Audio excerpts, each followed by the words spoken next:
Hello and welcome to Coop's Corner. I'm your host, Cooper Petagna. We got a great show for you today. Week 5 of college football coming up, but week 4 delivered as well as Dabo Swinney and the Clemson Tigers go down to Fran Brown and the Syracuse Orange at home. We'll dive into that. We'll also talk about Texas Tech's big win in Salt Lake City.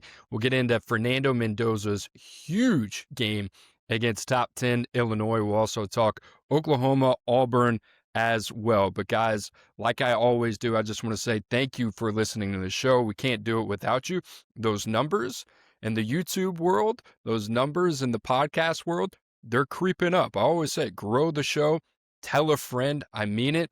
Put the word out there. If you like what we're doing, make sure to like and subscribe on the YouTube channel. Throw a comment in there as well. You can do the same thing wherever you get your podcast as well. You leave a rating in a review. That is the way to grow the show, and I appreciate it as always. Coop's Cronies getting after it. All right, I said it. We're going to start with week 4, and week 4 it is, and you can't talk about week 4 without talking about Dabo Swinney and the Clemson Tigers. A few weeks ago, this was the popular pick to win the national championship, and guess what? I can't blame anybody out there, national pundits, fans of the Clemson Tigers, maybe fans of just college football, when you're looking at the roster and the experience and the production that Clemson has had over the last 2 to 3 years. It has built up to this point. This was supposed to be the year for Dabo Swinney and the Clemson Tigers. Instead, a 1-3 record. It's a worst 4-game start for Clemson since 2004. They've lost 4 straight home games versus power conference teams. So you think about Clemson and Dabo Swinney and what used to be, why this was one of the teams that you would look at and you would feel like they feel inevitable in that Saban era, winning 2 national championships. Once Saban was gone, it felt like Clemson was really going to be the team that you would have to go through, along with Ohio State and the Dan Lannings of the world at Oregon. Dabo Swinney, at home in his last 15 seasons, this is Clemson, 88-5. Last 6 games, they're 2-4. Something is wrong there at Clemson. And what's interesting to me is that what I referred to just a few minutes ago was that this team was built to win this year. And if you're Clemson, you use the transfer portal less than any other FBS team in all of college football. This was it. That means you rely so heavily on recruiting, talent identification, talent evaluation, player development. That's really important. And if you're going to play young players, which is what Clemson does, then you're going to be rewarded for it every 3 to 4 years.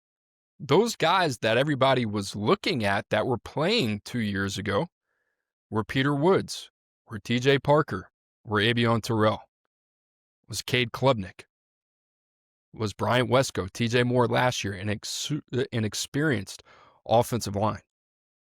You lose the home opener to LSU, understandable, good team. Next week, you have Troy. You're down by 16 points at home. You have to claw back. You have to win that game. You go on the road. You lose to Brent Key in Georgia Tech, an upstart program.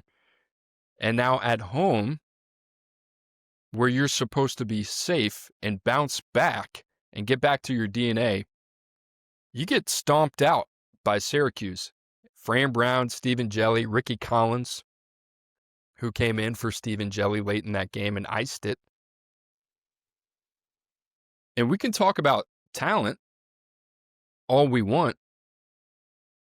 And I think naturally that's where a lot of people go when it comes to Dabo Swinney. Is this team talented enough? They have talent. Is it legitimate national championship caliber talent? No. We've seen that over the last 4 weeks. It's not. But something else is wrong at Clemson. And for Dabo Swinney, we've seen him kind of in this corner before. After uneven starts in recent seasons, after a 4-4 start just a few years ago. And the typical response is what we've seen after the Georgia Tech game, where it's, I'm paraphrasing, we've accomplished a lot. I've accomplished a lot. Here's some statistics about how much we've achieved since I've been here, how much we've achieved in this conference, in the ACC. And if they want me gone, I'll go win somewhere else. Nobody's shooing you away, Dabo. You're one of the highest paid coaches in all of college football, deservingly so. This game is about adapting and evolving. So is life. If you don't do it, you get left behind. From a roster construction standpoint, they have zigged while everybody has zagged. There have been some benefits of it, but this year, if you look at it, their best player on their team is arguably one of their only transfers, Will Helt from Purdue. Dabo's done an unbelievable job building this program culturally. It should be one of the most attractive destinations in all of college football, and the air is being let out of the balloon slowly. As somebody that grew up in Louisiana, it reminds me a little bit of Les Miles after the 2011 national championship game, where after all that, if you don't know, LSU beats Alabama in Tuscaloosa 9-6. They come back with the same game plan in the national championship, and they get completely outclassed. And from that point forward, the whole perception, operation, mechanics of that program did not change, but the result did. And that's what's going on with Clemson right now. Everybody's trying to figure it out. This game changes rapidly. Rapidly. There were 2 windows last year. There's 1 this year. There was 4 teams in the playoff a couple years ago. There's 12 now. Who knows what it's going to look like in the next year or 2. The world we live in is, what have you done for me lately? And it's no different for Dabo Swinney, who I admire, who I respect, who I think is one of the best coaches in all of college football. But this is tough love, and if you don't adapt, you will die. Ask the dinosaurs. It's no different. Maybe it's a little bit different for the dinosaurs, but you get my point. So very disappointing to see what's going on in Clemson, because quite honestly, they can be a top 5 program in the country. Now it's about adjusting. Can we be a top 10 program in the country? He's got the white knuckles, man. So we'll see what happens.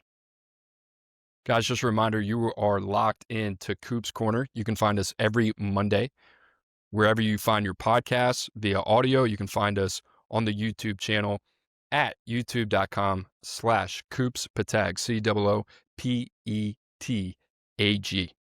Texas Tech got a big win on the road against Utah. This was a top 20 matchup, noon kickoff, Fox Sports out there in Salt Lake City.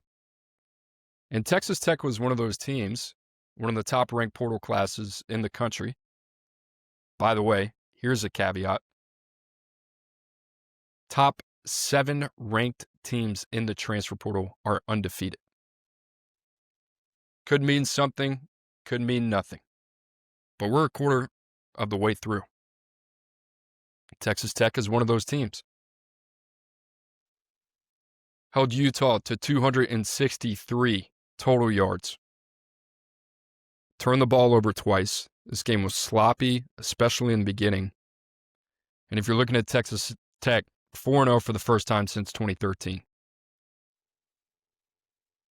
Baron Morton, starting quarterback, 12-19, two interceptions, left the game in the third quarter with a head injury. His backup, Will Hammond, comes in 13-16, 169, 2 touchdowns. So this was a testament on a few different levels for Joey McGuire's team. Salt Lake City is a hard place to play. I know it hasn't seemed like that over the last 2 years under Kyle Whittingham, but it is. Utah plays a physical brand of football, which a lot of people thought you would have to go through Utah if you were going to win the Big 12. Utah looked like an explosive team in the first 3 weeks of this season. Texas Tech goes in there, plays a B- C+ game, and they win 34-10. And in case you've been living under a rock and you follow college football, but you don't follow Texas Tech and you don't follow the Big 12, Texas Tech is invested financially into their roster. They want to win. And the biggest thing I take away from that is defensively, they look the part. David Bailey, Stanford transfer. Romello Height comes over from Georgia Tech. Lee Hunter from Central Florida. Guys all over the back end. Give James Blanchard a lot of credit for the job that they've done. Tech on a bye, and then next game at Houston. Always tricky with Willie Fritz.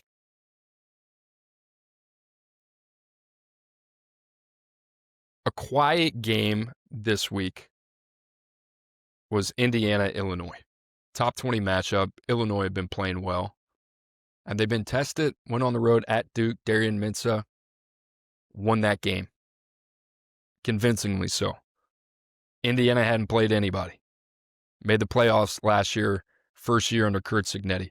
What did they do? They beat Illinois by 53 points. That win is the largest ever by a team outside the AP top 10 against a AP top 10 team. Indiana now has a program record 12-game home win streak. 11 of 12 wins by 10-plus points. Indiana is 186 in the point differential this season. Insane. Insane. And Fernando Mendoza, if you don't know him, and you're an NFL guy too, and you got a team on Sunday, you might need a quarterback, you might want to start paying attention to this guy.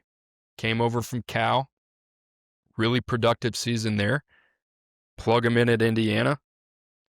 How about this? 21 of 23, 267. Career high, 5 touchdown passes. Had more touchdown passes than incompletions. 14 touchdowns, 0 INTs this season. Past 2 games, 3 incompletions, 10 touchdowns. If you didn't hear me, 3 incompletions, 10 touchdowns. That's insane, Fernando Mendoza. And guess what, man? You're looking at the 2026 quarterback race in the NFL. Who is it? Garrett Nussmeier, we'll see. Lenora Sellers, we'll see. Drew Aller, we'll see. Fernando Mendoza. It's a very, very real conversation.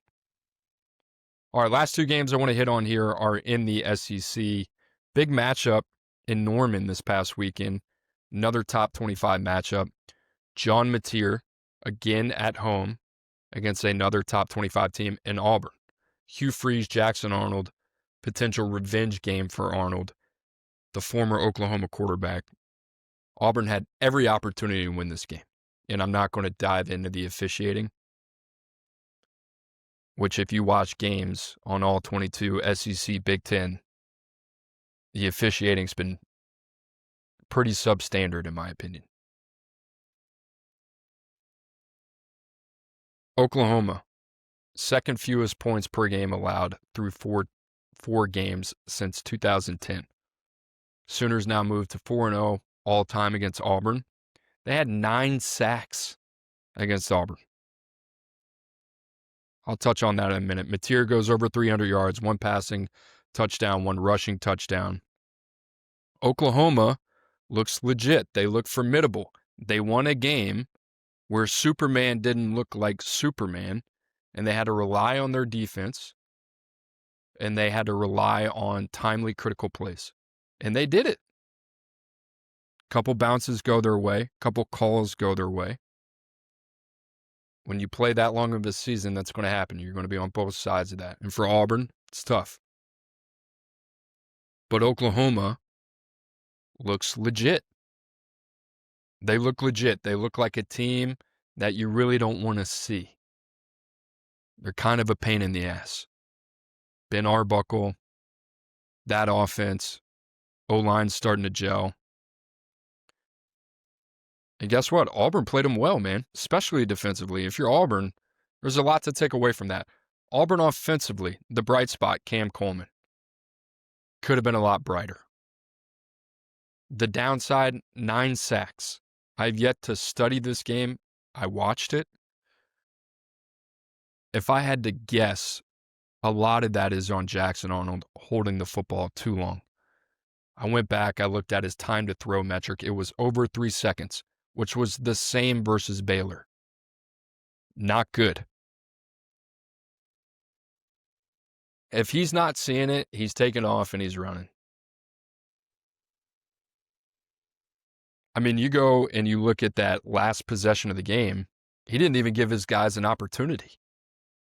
And that's where it gets dicey for Auburn. Auburn might be a 9-10 win team if they have B- quarterback play. I don't know if Jackson Arnold's capable of giving it to him. Cam Coleman, you're paying $1 million. Eric Singleton, you're paying $1 million. Get them the freaking ball. I mean, how do you tie up all that money in that receiving core? And this is your answer. And he hadn't played bad. He's played okay. But, like, you need it this year. You're a good team. You could be a legitimate team in this conference. I do not understand that personnel decision at quarterback. Last one I wanted to hit on real quick. Revenge of the Nerd, Eli Drinkwitz. It's what I call him. Missouri wins over South Carolina at home. And everybody's overlooking Missouri just like they do every year. Missouri's got a 14-game home winning streak. Last time they lost was against LSU in 2023. 8 of those have come against SEC opponents. Transfer running back Ahmad Hardy. If you don't have a Heisman ticket yet, it's probably worth it. Probably worth it with his teammate, Bo Pribula at quarterback. Ahmad Hardy leads the FBS, 600 rushing yards this season. Missouri will play their first 6 games at home. Part of the reason to buy that ticket. Up next, UMass, then Alabama. And that comes after a bye. Got some tough road matchups. That's part of the SEC, man. But if you're Missouri, that's a tough team to defend. And they got athletes defensively. Just keep putting it together, man. They are a swaggy, confident team, and they emulate their head coach. So there you have it. The recap of week 4. And the reason it's so condensed this week is because we have a mammoth week 5 preview. And if you're a fan of these teams, stick around. Ohio State at Washington, the greatest setting of all of college football, 2:30, end of September. That team up there in the PNW, the one that I work for, put some respect on their name. I'm going to talk about them in a minute. LSU, number 4 team in the country, at Ole Miss. The Grove, 2:30 game. Trinidad Chambliss. Talk about him. Top 10 matchup, Oregon, leaving Pacific time zone, going to Eastern time zone. Playing in a whiteout at Happy Valley in a top 10 matchup. James Franklin trying to exorcise the demons. You want a nightcap? I'll give you one. Alabama at Georgia. One of the games of the year last year. Carson Beck, Jalen Milroe, Ryan Williams, fireworks. Some of the same characters, a lot of different ones. Ty Simpson, Gunnar Stockton enter the arena. Both teams coming off bye weeks. We'll get into it.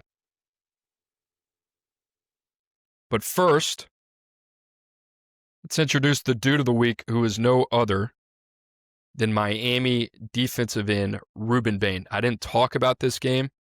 We will talk Miami at some point in the future. It will not be today. Rueben Bain, 10 pressures, 7 tackles, 1 tackle for loss, half a sack.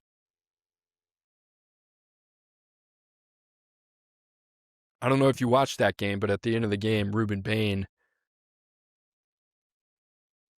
had an opportunity for a sack just to put the cherry on top of that game. That game was over, and he missed it.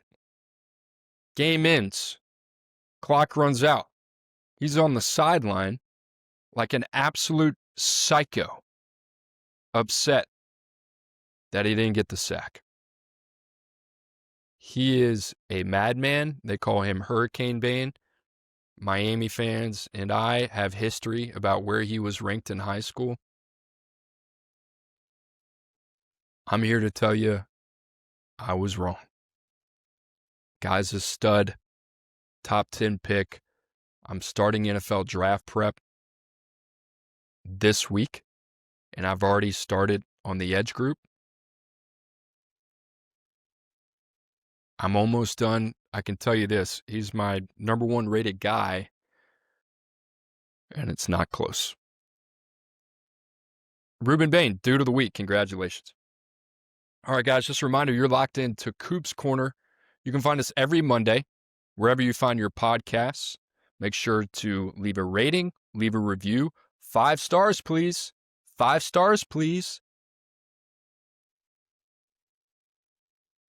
Tell a friend, man. That's what it's all about. Seriously, if you like the show, I'm looking at the download numbers, and then I'm looking at the rating numbers and the review numbers. It doesn't make sense. It doesn't compute. Go on there. Coop, 5 stars. Plug it in. I like what you're doing. But hey, can you talk about my team more? Yeah, absolutely. But I can't do it unless I got feedback, so put the feedback in there. Let's go. You can also find us on YouTube. Like and subscribe.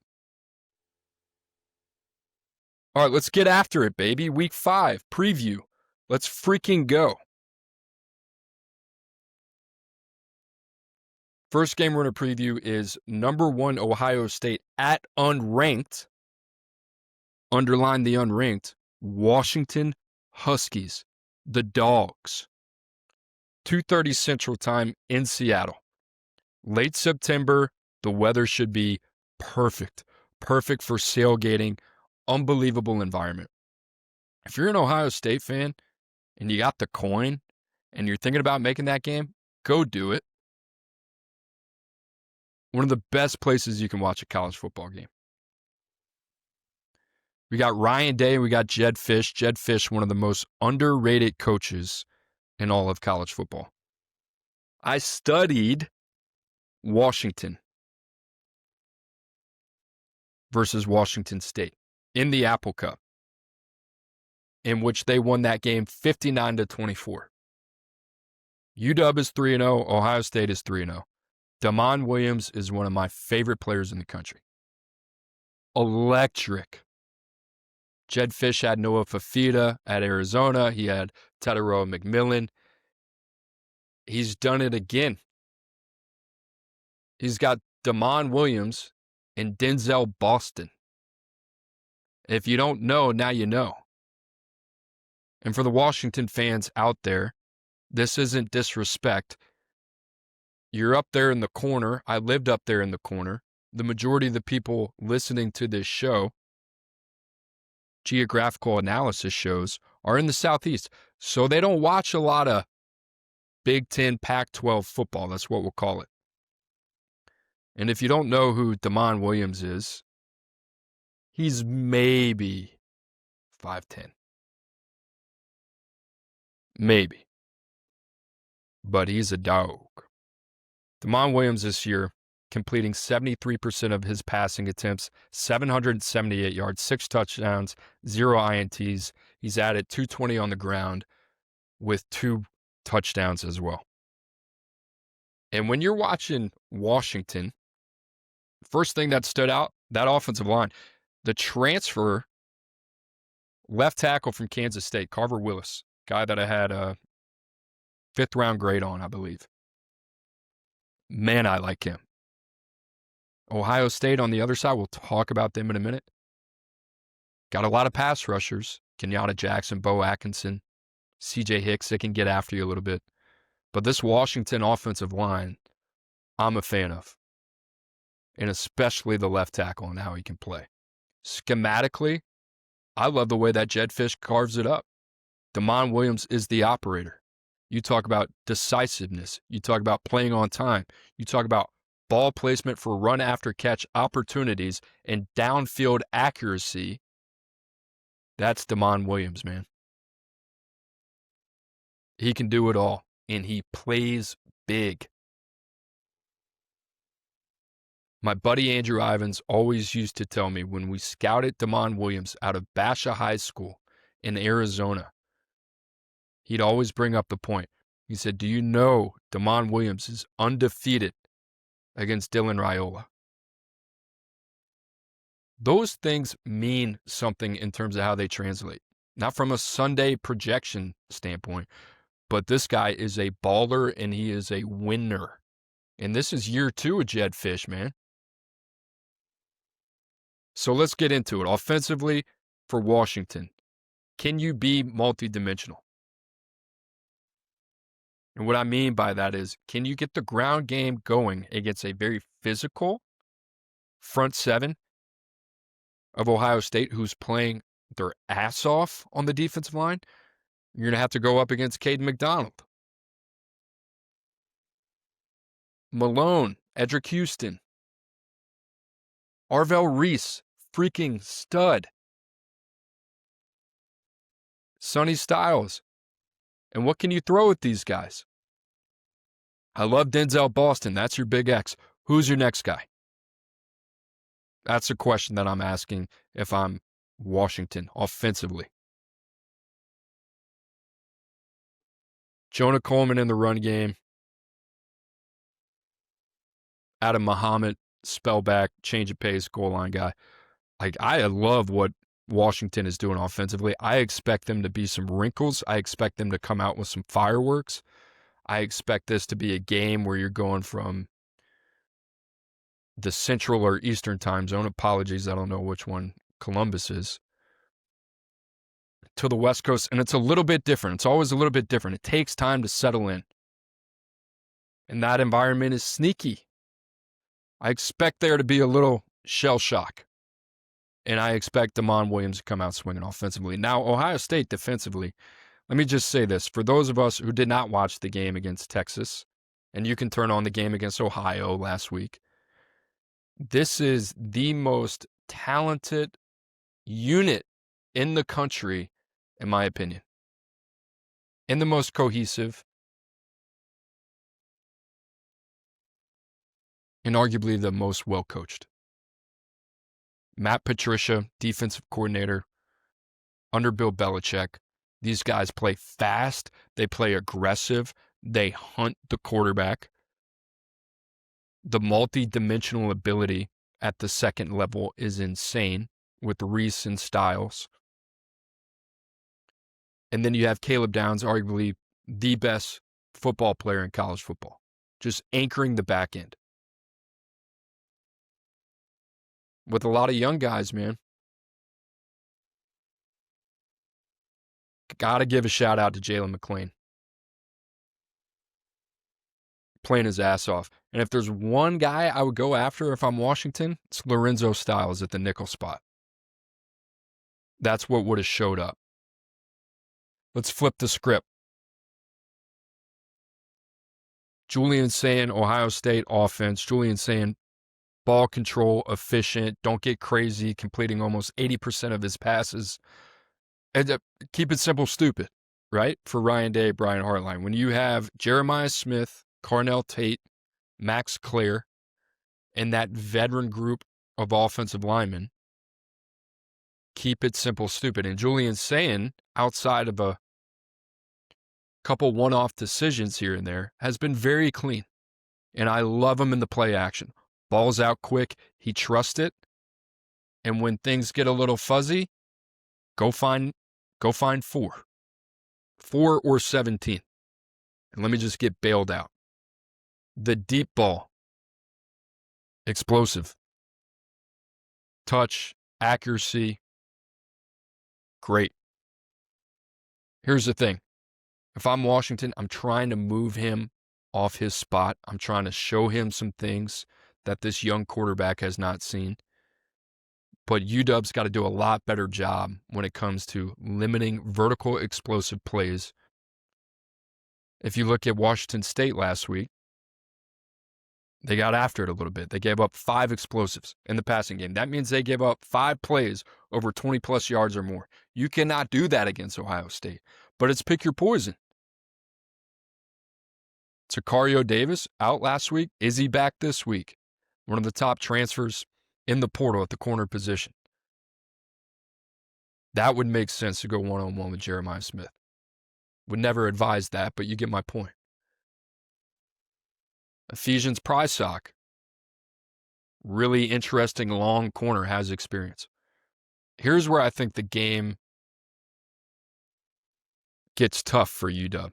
The athletic profile, size profile of this team in the trenches and on the perimeter is just completely different than what Washington will see the entire year. Maybe they'll see it again with Oregon, but it will not be the same.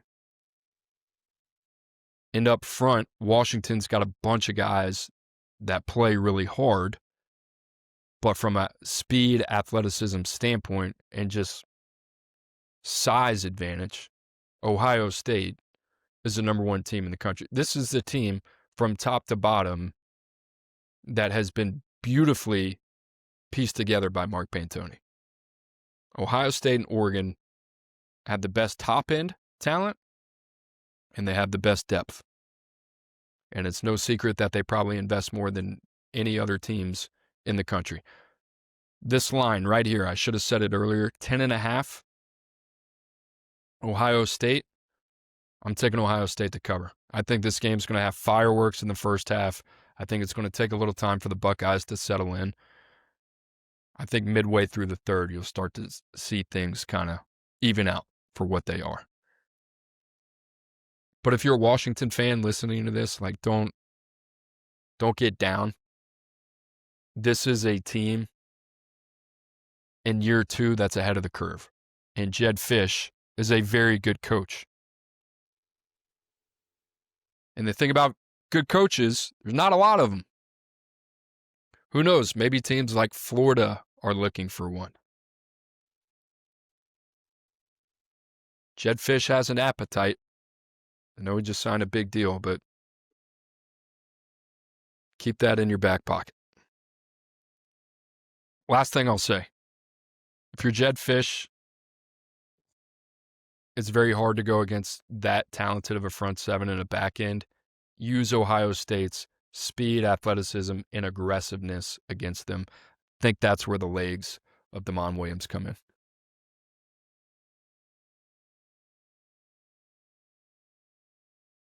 Now for another game I studied, top 15 matchup, team that nobody's talking about. Got a lot of buddies. Not born and raised, but they graduated from a little town in Mississippi called Oxford. LSU and Ole Miss don't like each other. These games are fun. The one last year I went to in Baton Rouge, Kyron Lacey, may he rest in peace, game-winning touchdown. Reb should have won that game. LSU hung around. You just can't do that. And they win it late. LSU, a 1.5-point favorite in Oxford, 2:30 game. And this game is got some interesting dynamics just in terms of matchup purposes. And I'll start with LSU and their offense. I watched them against Southeastern Louisiana. I did not have time to study them. Quick thoughts. Right tackle remains an issue for LSU. Weston Davis still figuring it out. Struggled again last night against Southeastern Louisiana. The left guard spot, they rotate Paul Mapinga, Cohen Eccles. LSU's got to find answers, man. Had some pre-snap penalties. It's just like the same. It's the same stuff. It gets old. It's like just run a clean operation. Behind the chains a couple times. The good thing for LSU offensively, Garrett Nussmeier finally looked the healthiest he's looked all season. Not even really close.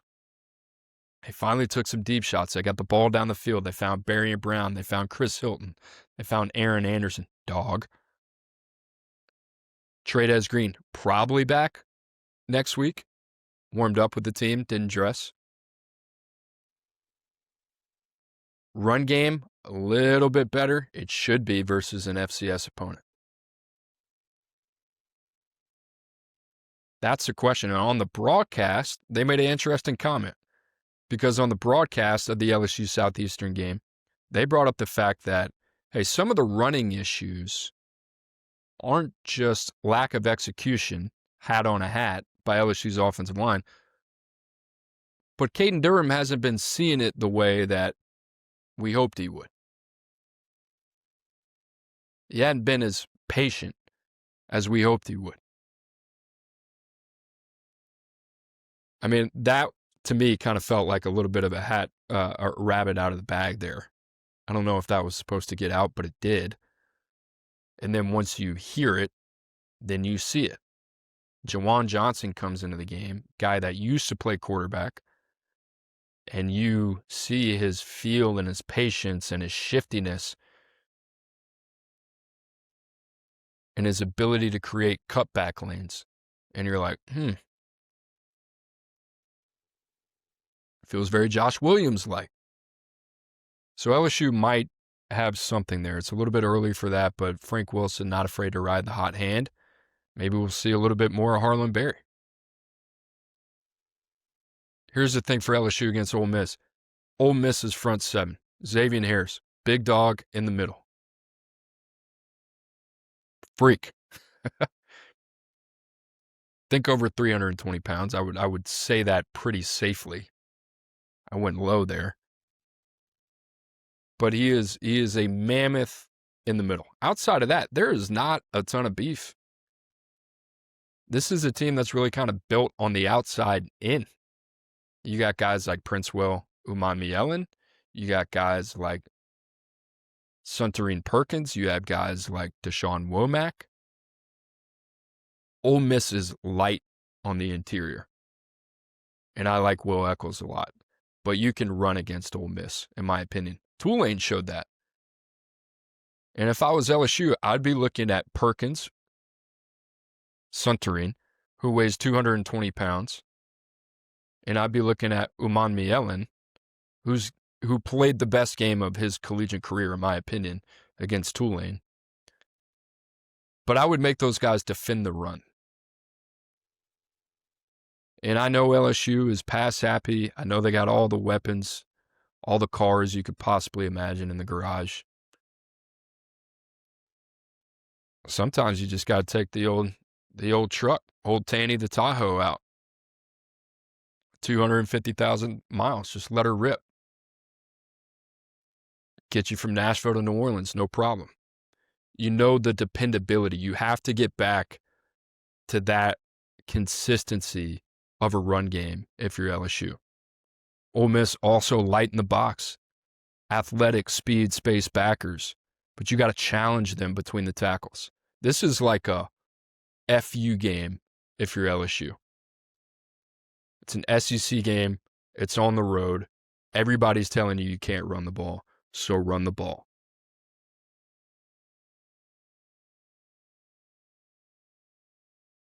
And for what it's worth, a lot of new faces in that secondary.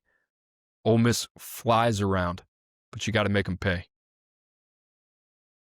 So we'll see. We'll see what it looks like for LSU offensively. And Ole Miss defensively, man, like, they play hard and they play freaking fast. This is going to be their biggest test. They played their best game against Tulane. Didn't get to study that Arkansas game. I went back and forth. Should I study this one in Tulane or should I study Arkansas, the better opponent? And it was more important for me, at least offensively, to see what Trinidad Chambliss looked like in his second start.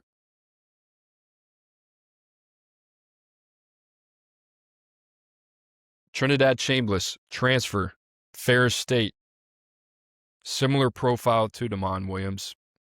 It's got to be 5'11", 5'10".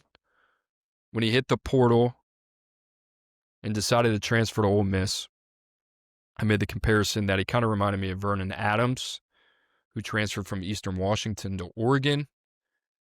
Kind of reminded me of Tommy Castellano. So if you're an LSU fan, think of that. If you're an Ole Miss fan, you've seen him the last 2 weeks, so you know what he looks like.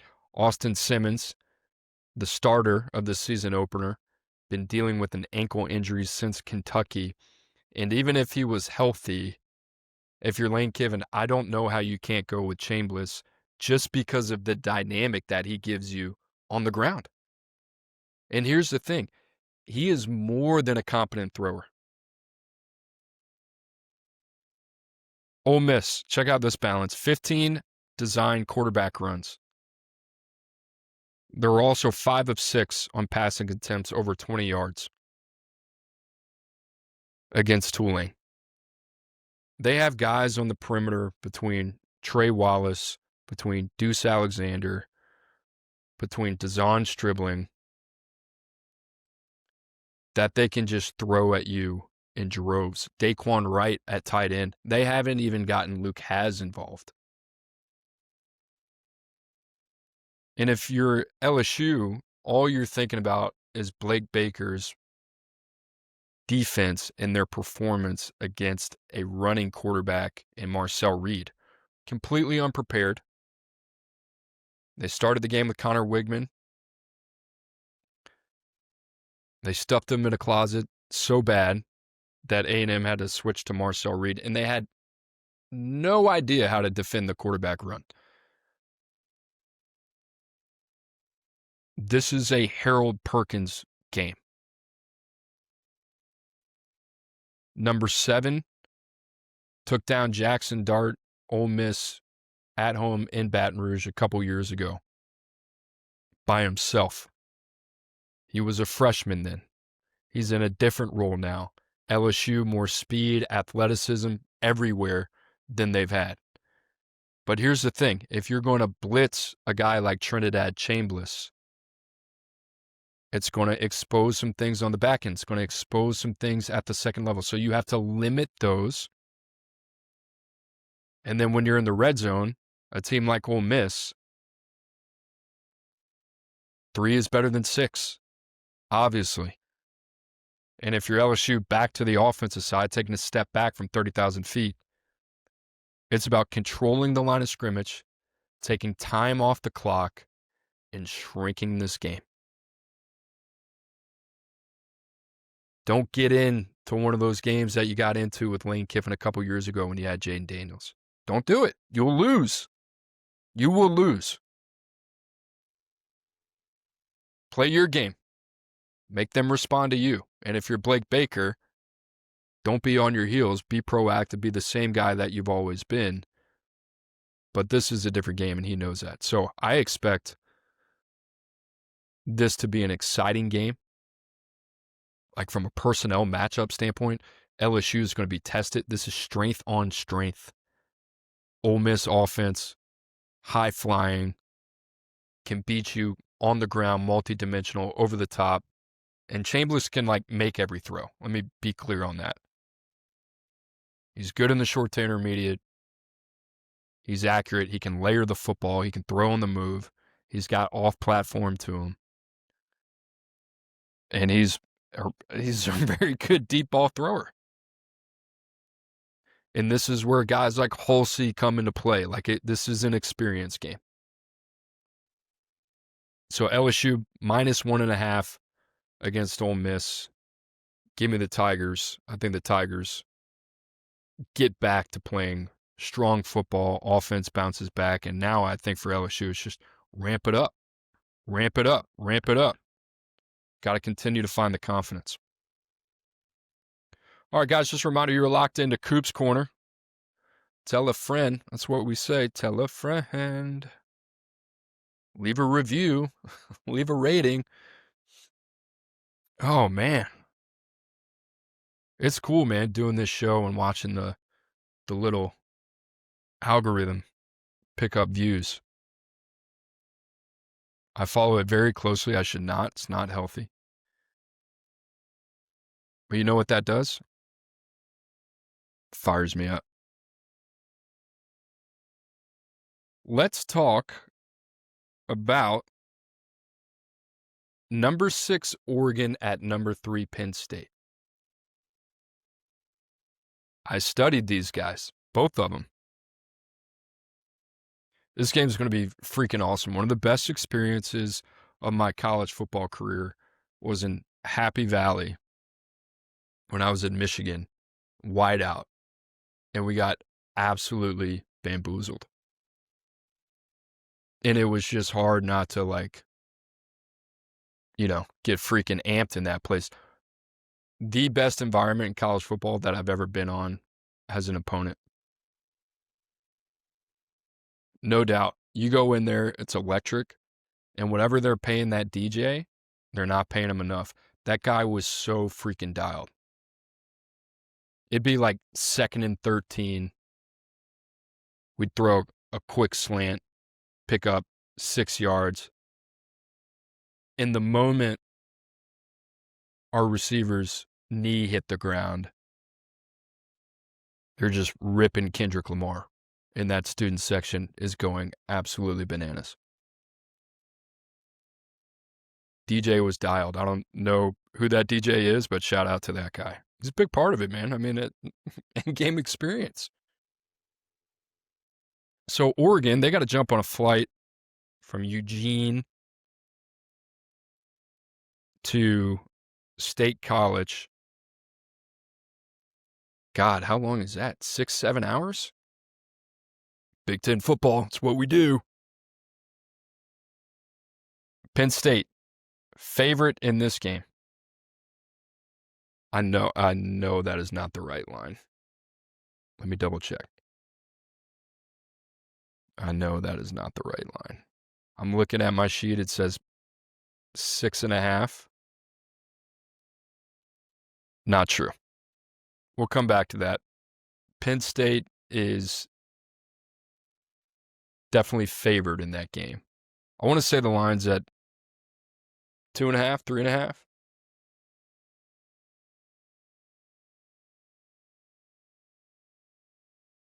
We'll come back to it. But Oregon at Penn State.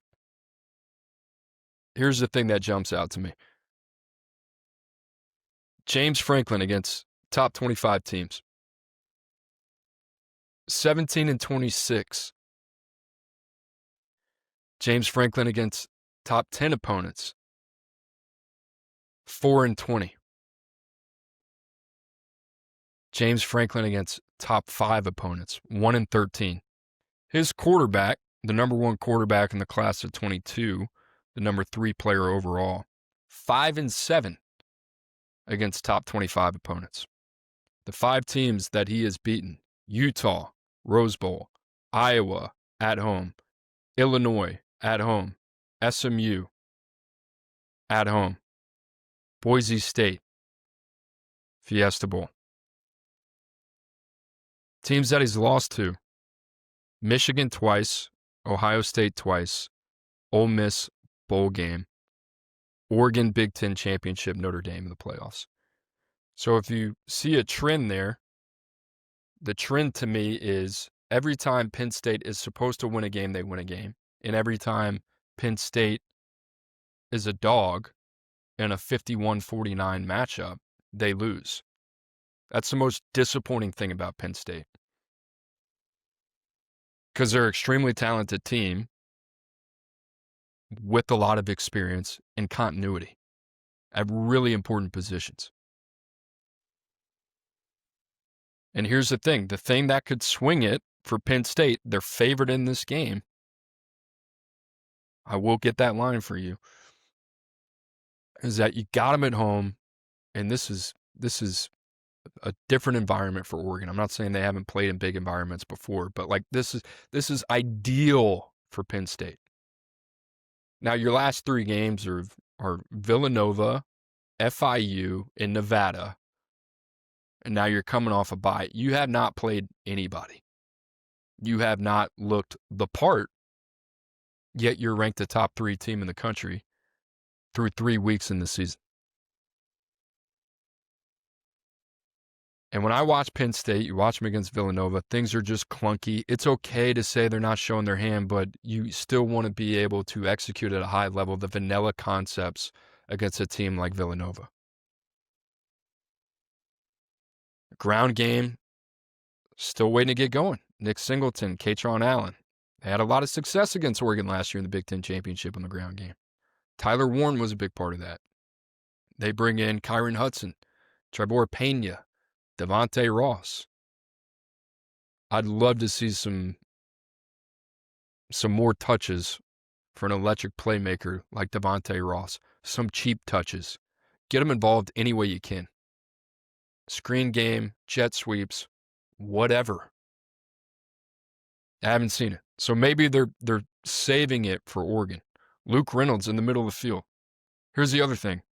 Studying Drew Aller, one thing that he does really well, he is a very, very good passer when it comes to playing between the numbers. Really between the hashes. There's a different type of confidence to him when it comes to driving the ball in the intermediate to deep part of the field. And it's typically finding one of his tight ends. Penn State's lived a lot outside the numbers. I wish I had the deep analytics to run what the efficiency looked like when he's throwing outside the numbers versus when he's throwing between them. But things that you would expect for a third-year starter, playing faster, being able to progress through a full field read,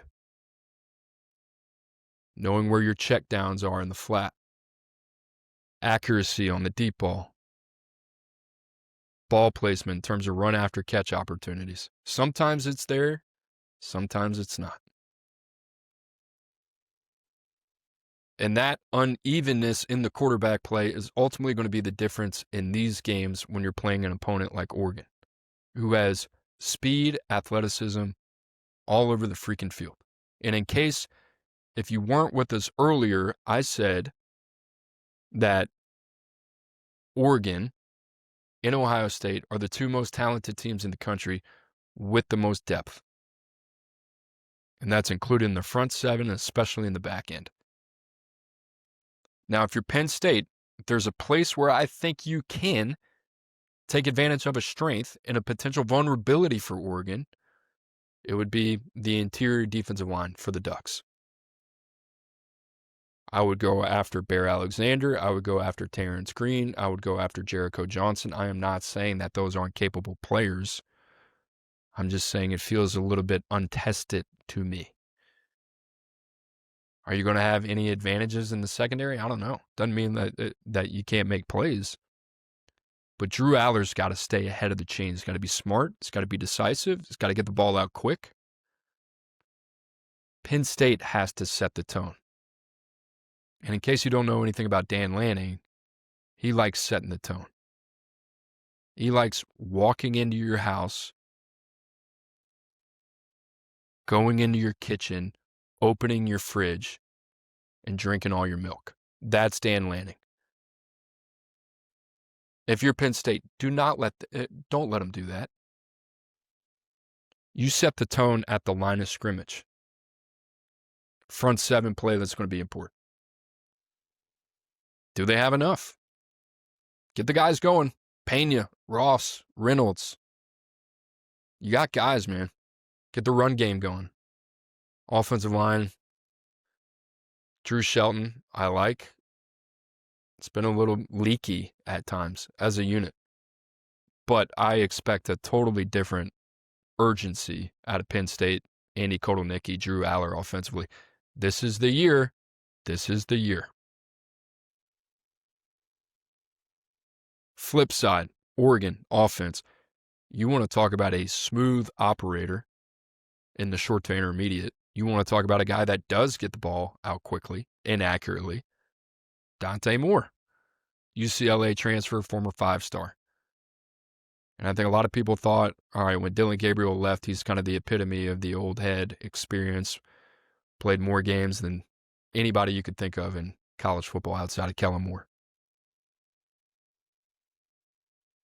Dante Moore has been really good at accentuating Will Stein's offense, and he knows what buttons to press. The biggest thing with Dante Moore that I don't think he's seen yet is pressure. And when he's faced a little pressure, things have been a little off. Now, he hadn't seen a ton of it, but when he does, I think that's how you get to him if you're Jim Knowles, who stifled this offense a year ago when he was at Ohio State as a defensive coordinator in the Rose Bowl. Here's the thing. Oregon, talented in the trenches. Isaiah World, potential first-round draft pick. He struggles with speed to power and anchoring ability. So that's denied Dennis Sutton. You're just trying to find the matchup. You think about their interior, Emmanuel Pregnon. Good players still working back from an injury. It's been okay. Alex Harkey, been solid, but I think that offensive line, you can get after a little bit. And they really haven't had a test yet. Oregon State, Oklahoma State. Oklahoma State just lost to Tulsa. So the eye test looks better than it actually is for Oregon. This is a big test. Outside DeCorian Moore,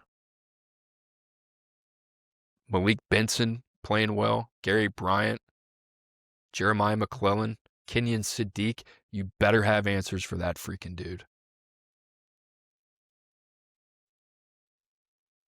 Good luck. Best tight end in the country. Dog. So this comes down to the matchup of the X's and O's and the Jimmies and Joes. But Will Stein, Jim Knowles, what does that look like? Oregon, a dog on the road. And here's the thing. I'm just going with what I know. I haven't seen Penn State win these games. There's no track record that they win these games. Like when they play more talented, physical teams, they lose. When's the last time they had that win against a top 10 opponent or top 5? 2016 Penn State against Ohio State. I'm in the see it to believe it mode, and Dan Lanning's just a dude I don't really bet against much. And if I did, I'm going up, I'm gonna if I did bet against him, it would be with a horse that it's like, all right, this guy's been there, done that with a roster like Ohio State. How hyped do you think that dude is for this game? This game's going to be awesome, by the way. If you're just a fan of college football, tune into this game. All right, guys. Reminder, Coop's Corner. YouTube, what do we say? Smash the like button. Smash, smash, smash. Subscribe. Smash, smash, smash. Audio, podcast, wherever you find it. Podcasts, Apple, Spotify. You know the deal. And what do we say? We say tell a friend. All right, last one here as we are creeping up over an hour. Last game we'll talk about here. Number 17, Alabama at number 5, Georgia. The Dogs are a 2.5-point favorite. I know there's sickos on here that only want betting lines. I'm taking the Dogs. This game was crazy last year in Tuscaloosa. It was the Ryan Williams breakout game. It was, by the way, did you know Ryan Williams was 17? We know. Best thing that happened this year is that Malachi Toney turned 18. I can't deal with he's 17. We know. The thing for Georgia in this game is Gunnar Stockton bailed you out with an absolute heroic performance against Tennessee. The dude is a gamer. The dude plays big. He stepped up when you needed him to in one of the toughest environments in all of college football. And he did it time and time again. Do not get in the habit of living that way. I like Gunnar Stockton. I learned my lesson. He can sling it. He can cut it loose. He can live for the moment. What do they call it? Living the La Vita Loca. Yeah, he can do a little bit of that. But, it's okay to let him be Clark Kent. It's okay to play Georgia defense. It's okay to lean on that run game. You got some dogs in the backfield. You got some dogs up front. Drew Bobo's playing well. Juan Gaston hopefully coming back. Right tackle, got to figure out. Monroe Freeling. God, if I don't get this kid's name. Left guard. Escapes me every gosh darn time. Micah Morris. How do I forget that? Micah Morris is playing really well. Credit to him. But here's the thing, if you're Georgia, don't make a habit being like, all right, Gunner, we need you. 4th and 6, we need you. 3rd and 7, we need you. I can take that here and there. But to go live in this world where you got to score 44 points in a Mike Bobo offense, no disrespect, that's a lot to ask of your offense. And Georgia has what you need from a talent standpoint to be able to establish the point of attack in the ground game. They got to get back to that, and they got to get back to getting their tight ends involved, man. They're way too talented. Oscar Delp, Lawson Lucky, especially in the middle of the field. Quarterback's best friend. It was a lot of Zachariah Branch, especially in the screen game. A lot of Colby Young. Here's the thing, though. If you're Georgia, there's no Ty Redmond on the other side of the field.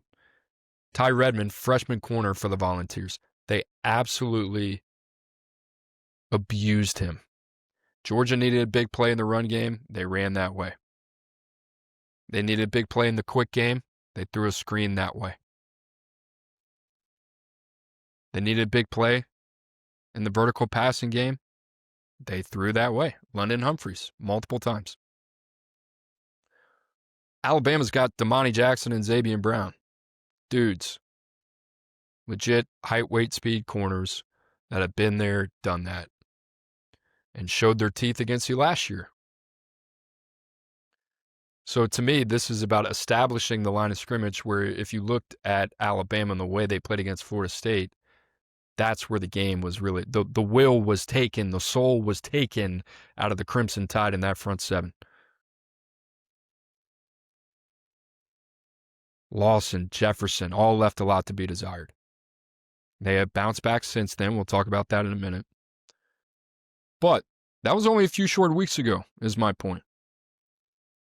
So if you're Kirby Smart, you just put up 44 points in overtime on the road. A win is a win. You want to get back to doing what you do well, and that's playing complementary football, time of possession, owning the clock, and letting your quarterback step up when you need him to. Not all the time. Alabama defensively, it's about stopping the run and putting this game back on the shoulder of Gunnar Stockton. If you're a Georgia fan, you're saying, well, I just saw my guy ball out.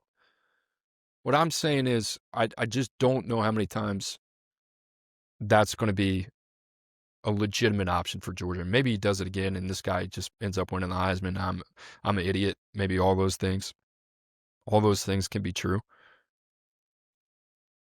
But if I'm Alabama, Kane Womack, I'm committed to stopping the run. Because from a talent-on-talent standpoint, the way that we're lined up and match up in the secondary, I actually like. Like, open field tackling, impetus for Alabama. But speed and space, being able to do some of the things that Tennessee didn't last week, I'm good with that. Flip the script. Alabama offensively. Ryan Grubb, offensive coordinator. Ty Simpson starting to find his groove. Play action, intermediate passing game. Biggest question mark I have for Georgia. What's different than a year ago about how you're going to defend Ryan Williams? And you had Malachi Starks, a first-round pick on that field. You had no answers for that guy. And Kalen DeBoer and Ryan Grubb smartly are utilizing him out of the slot. Wisconsin didn't have an answer. It's Wisconsin. I hate saying that, but that's the reality. And this guy has gotten back to Ryan Williams' style of football in the last couple weeks. Big play, explosive, elusive. So slippery as a route runner. And if you're Georgia, you have to contain that because you didn't have an answer for that a week ago with Chris Brazzell.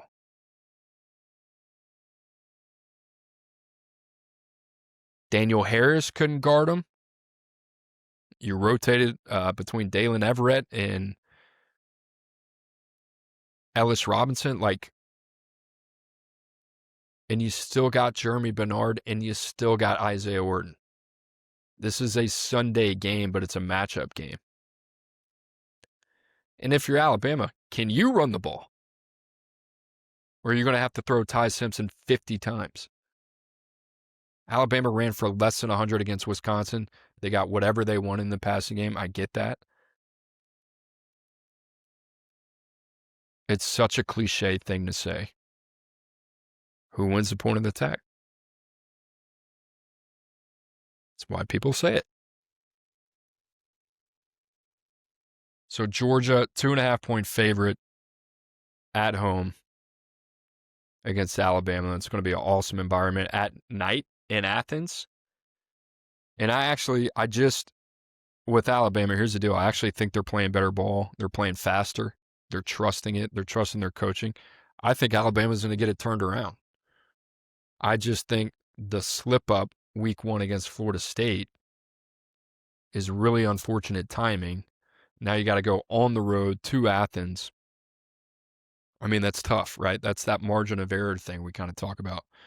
And the thing with Alabama is these games I almost feel more comfortable in because I know the guys are naturally up for them. Like the motivation meets execution has been an issue. This game last year, that was no question. High energy, high execution, gave up a lot of points, both sides. But there's a natural staying power to this game in that locker room that they don't need Kalen DeBoer or Nick Saban or anybody else to tell them the importance of playing a Georgia Bulldog team for 60 minutes because they know it's going to be an absolute dogfight.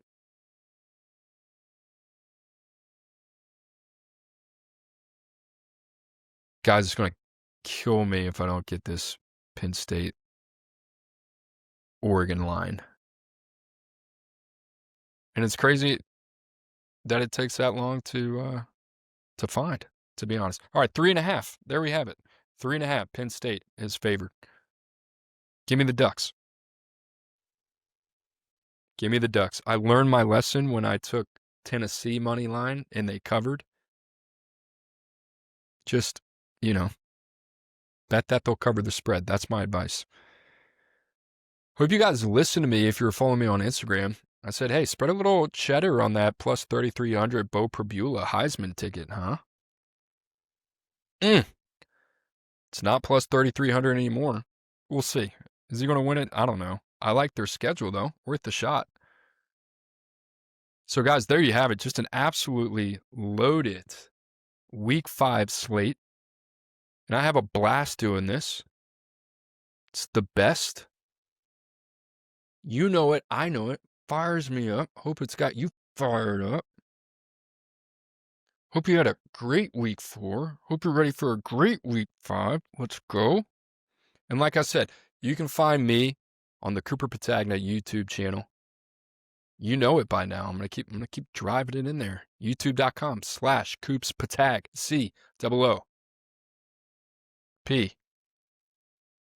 COOPSPETAG. Gotta go back. I think I might have misspelled my name earlier.